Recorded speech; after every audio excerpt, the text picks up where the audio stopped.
Bell rolls is the reporter thrown into the secretive world of the Forex Super Model, where nothing is as it seems. Beware the techno monk,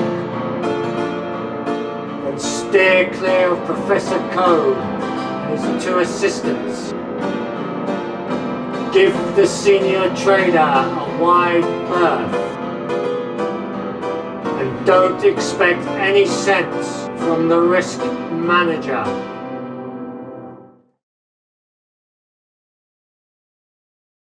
Good morning, I'm Professor Code. This is the Forex Super Model daily briefing for Tuesday the 9th of November 2021.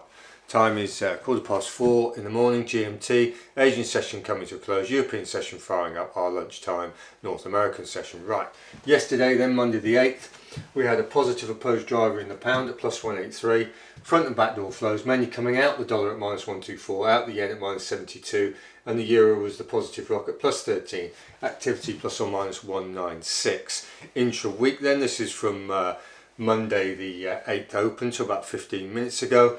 We've got a negative opposed driver in the dollar at minus 157. Front and back door flows mainly going into the pound at plus 132, into the yen at plus 54, and the euro is the negative rock at minus 29. Activity plus or minus 186. Right, so so yesterday we had the pound driving positively. Remember, the pound had been sold off heavily last week. We've had a bounce in the pound on Monday, which we suggested yesterday was a possibility. And then you've got the opposing flows mainly coming out of the dollar, and the yen was a little bit weak as well. Right, and then over the week, so this includes the intraday of the Asian session, which we'll have a look at then. So the Asian session to about 15 minutes ago, we've got a positive unopposed driver in the yen at plus 126. No backdoor flows. The opposing negative flows mainly coming out the euro at minus 49, out the pound at minus 47, and the dollar is the negative rock at minus 30. Activity plus or minus 126.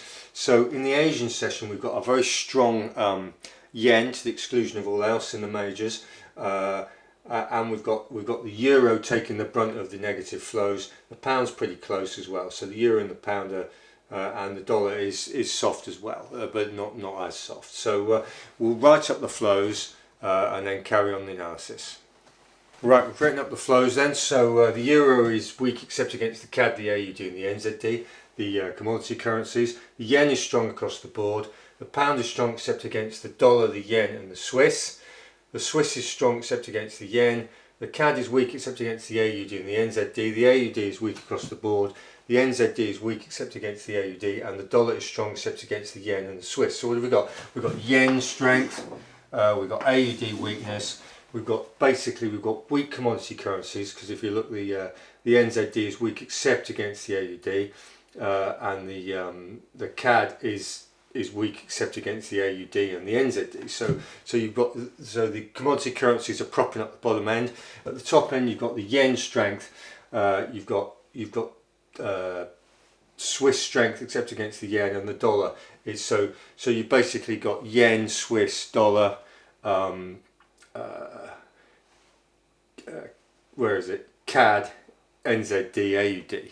At the bottom. So that's where we are. What's going to knock it about, or has knocked it about? Well, yesterday was very light, and today we've got a couple of meetings. We've got ECB Lagarde speech and Fed Chair Powell speech, and then Wednesday, tomorrow, the 10th, we've got China CPI, German CPI and US CPI. So we've got inflation data coming out tomorrow, and Thursday we've got a US holiday, Veterans Day. So the economic calendar is pretty light, and you've got this American holiday looming on Thursday, and you're starting, these flows are suggesting a wind down in risk.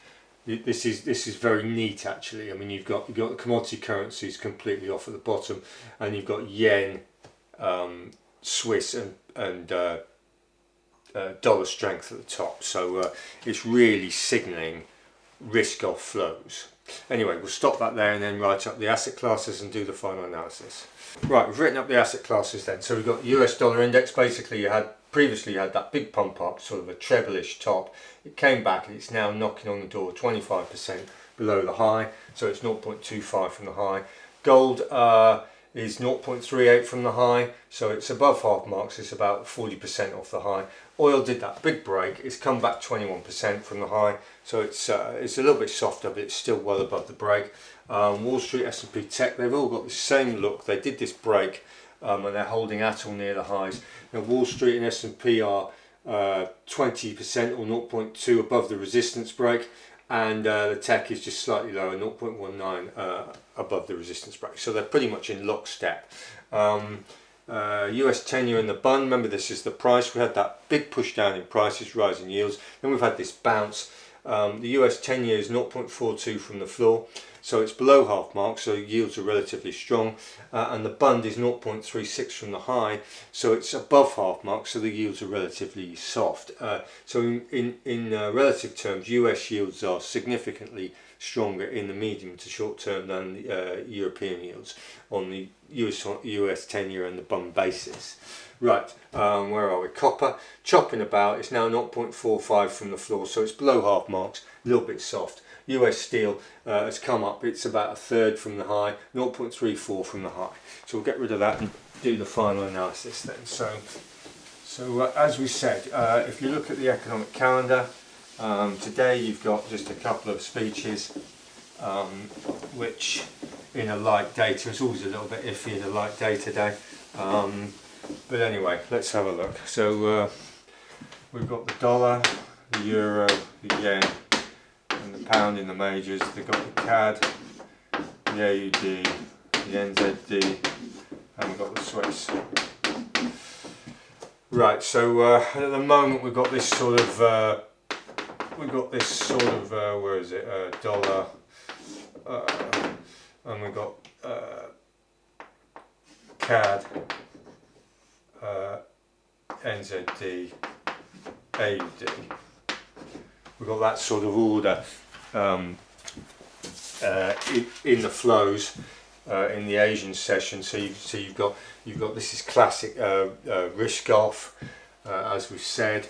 So and you've got the dollar sort of it's pumping high. Now if you get, we're likely to see. So this is negative, and this is positive, so we're likely to see pound and euro weakness, dollar and yen strength. We're likely to see equities coming off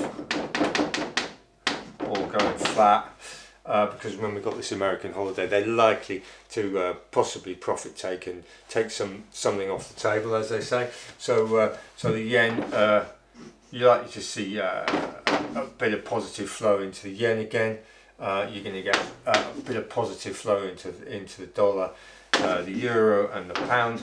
The pound's going to be the main soft target really, because you've got all this Brexit stuff going on, a bit of turmoil there. The Swiss is likely to remain relatively strong off the back of this this sort of yen dollar risk off, and then the AUD and the NZD and the CAD are likely to be soft as well. So it's likely to be fairly standard risk off flows. But remember, we do have a light day today, so it just depends when they're going to have a go at this. And tomorrow we've got all this CPI data, so we've got inflation data coming through. So basically, as usual, it's going to be a case of watching the pound and watching equities, because they're the two main transmissions at the moment. So if you get the equities coming off, you're going to get this yen strength risk off, and if you get the pound coming off, you're likely to get yen strength. So it all sort of points down to this sort of scenario here. So it's just a case of a matter of degree. And as I say, in the economic calendar, we've got this like boxing in, and we've got this like Thursday holiday in the US, and Friday is no great shakes on data either. So it looks like the market's had enough and going to take some money off. So that's where we are. So I hope that was useful. Thanks for watching. See you tomorrow. Goodbye.